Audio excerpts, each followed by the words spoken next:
Pelaksana tugas Sekretaris Daerah Aceh, Muhammad Diwarsyah, memimpin upacara peringatan Hari Ulang Tahun Korps Pegawai Republik Indonesia Korpri ke-53 di halaman kantor Gubernur Aceh. Dalam kesempatan tersebut, Diwarsyah membacakan sambutan Presiden Republik Indonesia Prabowo Subianto yang juga menjabat sebagai penasihat nasional Korpri. Selamat ulang tahun kepada seluruh anggota Korpri di seluruh Indonesia.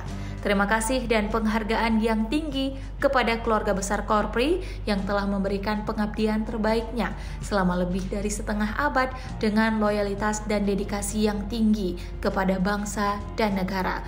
Ujar Diwarsyah mengutip pernyataan Presiden Prabowo. Tema peringatan tahun ini adalah Korpri untuk Indonesia. Tema itu dinilai sangat tepat untuk menggambarkan peran Korpri dalam perjalanan bangsa.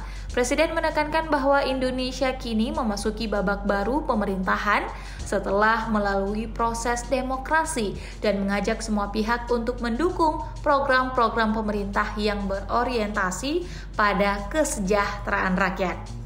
Prabowo juga menyoroti pentingnya Undang-Undang Nomor 20 Tahun 2023 tentang ASN yang akan mengubah Korpri menjadi Korps Pegawai ASN Republik Indonesia. Transformasi ini bertujuan untuk memperkuat jiwa Korps ASN sebagai pemersatu bangsa. Ia juga berharap Korpri menjadi satu-satunya organisasi yang menaungi ASN sehingga tidak ada dualisme dalam pembinaan ASN. Ia juga mendorong diumumkannya peraturan pemerintah tentang Korpri untuk meningkatkan kesejahteraan dan perlindungan hukum bagi seluruh ASN.